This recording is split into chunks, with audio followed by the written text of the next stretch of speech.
बिस्मिल्लाहिर्रहमानिर्रहीम। Dear students, अस्सलाम वालेकुम। This is Mohammad Ehtesham. I hope आप लोग ठीक होंगे और जो है वो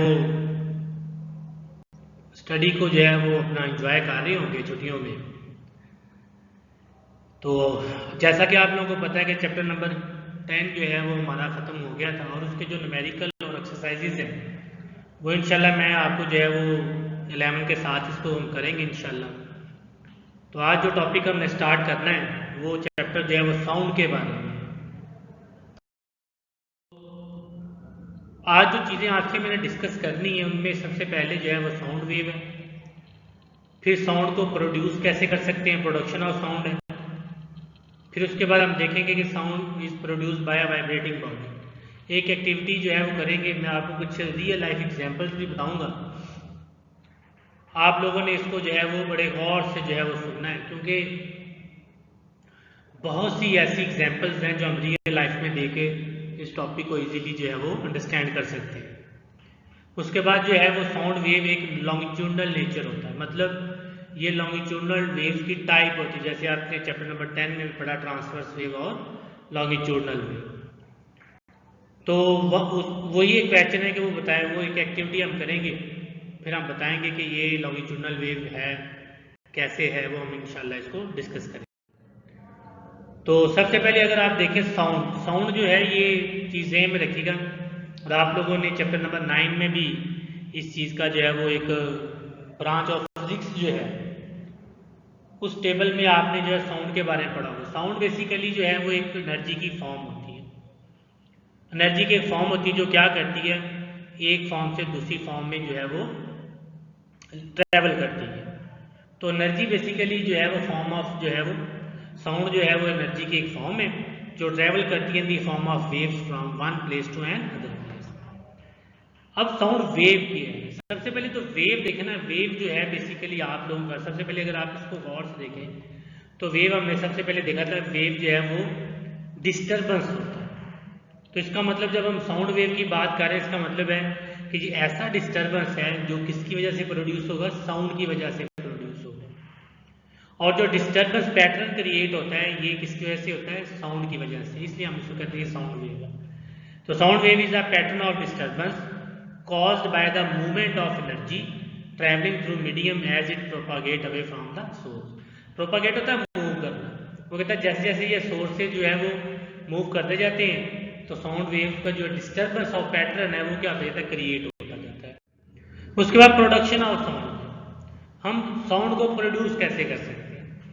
मैं आपको एक बात बताऊं, ये चीज़ ज़हन में रखिएगा कि साउंड जो है हमेशा वाइब्रेटिंग बॉडी से ही क्रिएट होता है। अगर आप जो है अगर लैब होती तो मैं आपको जो है वो एक एक्सपेरिमेंट करके दिखाता, लेकिन मैं आपको थोड़ा सा समझा देता हूँ, इंशाल्लाह फिर बाद में इसको कर भी लेंगे। वेरी सिंपल सा एक जो है वो ऑपरेटस होता है जिसको हम ट्यूनिंग फोक कहते हैं। क्या कहते हैं उसको, ट्यूनिंग फोक।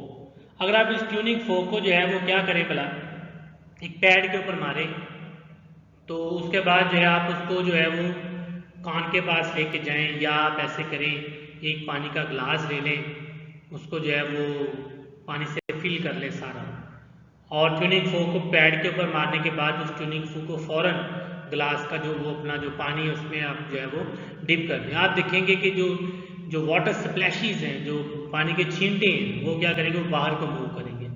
तो इसका मतलब है कि सबसे आसान इसका प्रोसेस जो है, सबसे आसान जो इसका जो है वो डिवाइस है जिससे हम ये कर सकते हैं वो ट्यूनिंग फोक होता है।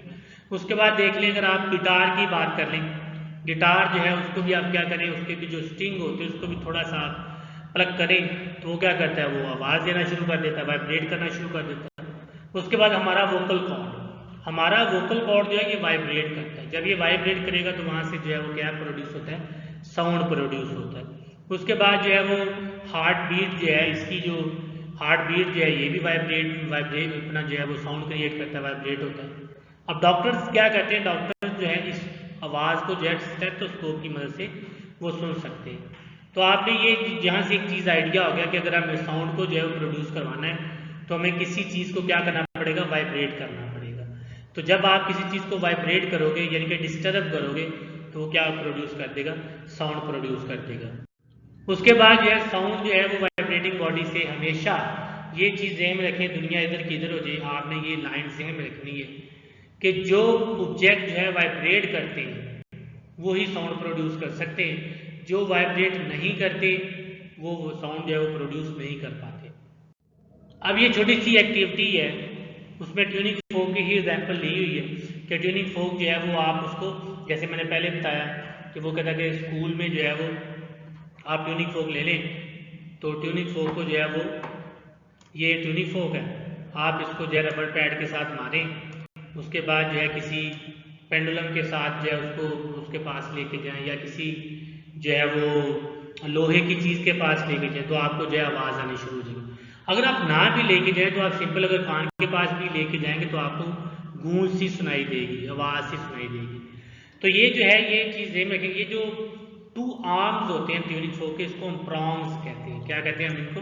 प्रॉन्ग्स। ये जो प्रॉन्ग्स होते हैं यही आगे पीछे टू एंड फ्रो जो है वो मूव करते हैं, जिसकी वजह से जो है वो साउंड जो है वो प्रोड्यूस होता है। अगर आपने इसका एक और अच्छे से एक्सपेरिमेंट करना हो तो आप इसको एक और भी कर सकते हैं कि ये जो अपना ट्यूनिंग फोक होता है उसको आप रबर पैड के साथ मार के आप क्या करें, पानी के गिलास में उसको जो है वो डिप करें और आपको जो है पानी के छींटे बाहर जो है वो गिरते नजर आएंगे, तो आप समझ जाएंगे कि ये जो ट्यूनिंग फोक है ये क्या कर रहा है, वाइब्रेट कर रहा है। ट्यूनिंग फोक क्या कर रहा है, वाइब्रेट कर रहा है। तो ये चीज़ें हम रखें कि हमेशा वाइब्रेशन से ही जो है वो साउंड क्रिएट होता है।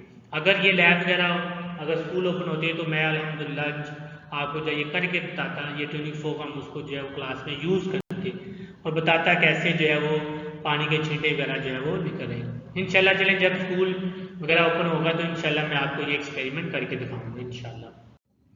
उसके बाद कंक्लूजन इसका कुछ इस तरह है कि ये चीज़ ध्यान में रखें कि जो जो साउंड है वो हमेशा जो है वाइब्रेटिंग बॉडी से ही प्रोड्यूस होता है। अगर आपसे ये पूछा जाए क्वेश्चन कि आप बताएं कि वाइब्रेटिंग बॉडी जो है वो ज़रूरी होती है, तो आप उसको जो है बताएं कि जी अगर बॉडी वाइब्रेट करेगी तो फिर साउंड प्रोड्यूस होगा, अगर वो नहीं करेगी साउंड प्रोड्यूस नहीं होगा।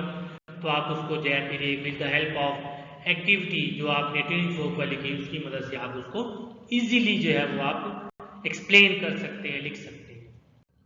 उसके बाद जैसे ये देखें, ये अब लॉन्गिट्यूडनल वेव्स की बात करें। अगर ये देखें लॉन्गिट्यूडनल वेव क्या होती है, वो हमेशा जो है वो कंप्रेशन और रेयरफेक्शन में मूव करती है। तो कंप्रेशन क्या होता है, जहां पार्टिकल ऑफ द मीडियम जो है very close to each other होते हैं वो कंप्रेशन होता है, और जहां पार्टिकल ऑफ द मीडियम जो है फार अवे होते हैं, एक दूसरे से दूर होते हैं, वो रेयरफेक्शन होता है। अगर आप इस ट्यूनिंग फोक को गौर से देखें, जो पहला वाला जिसके ऊपर मैंने क्लिक किया है, इसमें देखिए इसमें आपने किसी रबर पैड के साथ नहीं मारा। ओ जो है वो इसकी जो है वो मीन पोजीशन है, यानी कि अभी वो रेस्ट पे, ये मीन को शो कर रहा है। ये जो है वो अभी बताता हूँ किसको शो करता है। अभी आप क्या करो, आप जो है इसको पैड को मारें अगर आप, तो अगर आप देखें कि जो ट्यूनिंग फोक का जो प्रॉन्ग है, ये जो प्रॉन्ग है ये इसने जो है बी की तरफ मूव किया। इसका मतलब है कि जो एयर के पार्टिकल थे वो क्या कर गए, वो कंप्रेस हो गए। क्यों कंप्रेस हो गए, क्योंकि आपने उसके ऊपर क्या लगाई है, फोर्स लगाई, जब आपने उसको जो है रबर पैड के साथ मारा। अच्छा, उसके बाद जब ये वापस आएगा, तो जब ये वापस आएगा तो क्या हो जाएगा, वो रेयर फ्रैक्शन आ जाएगा। मतलब कि जो फोर्स है वो क्या हो जाएगी, कम हो जाएगी, और वो जो है उनके दरमियान में डिस्टेंस जो है वो बढ़ जाएगा। तो आप देखें ये एक रेयर फ्रैक्शन हो गया है, और ये कंप्रेशन। कंप्रेशन में यानी कि ओ से बी की तरफ जाएंगे तो ये कंप्रेशन के तौर पर बिहेव करेगा। उसके बाद जब हम वापस आएंगे ओ से ए की तरफ आएंगे तो ये रेयर फ्रैक्शन के तौर पर बिहेव करेगा। तो इसका मतलब ये है कि जब कंप्रेशन होगा तो जो एयर के पार्टिकल्स हैं उनके ऊपर प्रेशर लगेगा तो वो कंप्रेस कर देंगे। तो उसके बाद जब आप उस प्रेशर को रिमूव कर दें तो उसके बाद जो है वो क्या कहता है, रेयर फ्रैक्शन आ जाता है। तो कंप्रेशन क्या आता है, जहाँ पार्टिकल्स जो है मीडियम के पास पास होते हैं वो कंप्रेशन है, और जहाँ पार्टिकल दूर दूर हो जैसे ये वाला वो रेयर फ्रैक्शन होता है। तो यही वो जो बातें मैंने डिस्कस की वही इसमें लिखा हुआ है कि ओ से बी की तरफ जाएं तो वो प्रेशर एक्सर्ट करता है, प्रेशर की वजह से वो जो है वो कुछ कंप्रेशन क्रिएट हो जाता है। फिर वो कहता है जब वो आप ए की तरफ आते हैं तो उसके बाद कंप्रेशन जो है वो कम होना शुरू हो जाता है और वो रेयर फ्रैक्शन में। तो यही वो बातें हैं जो इसमें जो है वो की है। कंक्लूजन इसका कुछ इस तरह है कि जब भी आपके जो है वो आप क्या करते हो, प्रोपागेट करती है साउंड, तो वो जो एयर के पार्टिकल होते हैं उसके ऊपर क्या करती है, वो अपना जो है वो प्रेशर लगाती है, और एयर के पार्टिकल भी ऑसिलेट कर रहे होते हैं। इस ऑसिलेशन की वजह से हमें पता चलता है कि जो साउंड है वो एक लॉन्गिट्यूडनल बिहेवियर होता है उसका। उसके बाद जो है ये इसमें जो ये उसने पहले बताया था आपको कि दो कंप्रेशन, दो कंसेक्टिव कंप्रेशन या दो कंसेक्टिव रेयरफैक्शन के दरमियान में जो डिस्टेंस होता है उसको हम वेवलेंथ कहते हैं, और वेवलेंथ को हम किससे शो करते हैं? लैम्डा से शो करते हैं। ठीक है, किससे शो करते हैं? हम लैम्डा से शो करते हैं। तो आई होप आप लोगों को ये जो है वो क्लियर हो गया होगा। इसको पढ़िएगा, एक दफ़ा पढ़िए, दो दफ़ा पढ़िए, तीन दफ़ा पढ़िए। ये पॉइंट्स में मैंने बनाया हुआ है, तो आप इसको एक दो दफ़ा पढ़ेंगे तो आपको क्लियर हो जाएगा।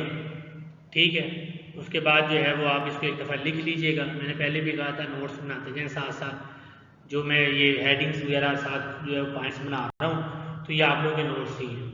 अपना बहुत सारा ख्याल रखिएगा, दुआओं में याद रखिएगा। अगर कोई असेसमेंट इसमें दी होगी तो आपने उसको लाजमी करना है। अल्लाह।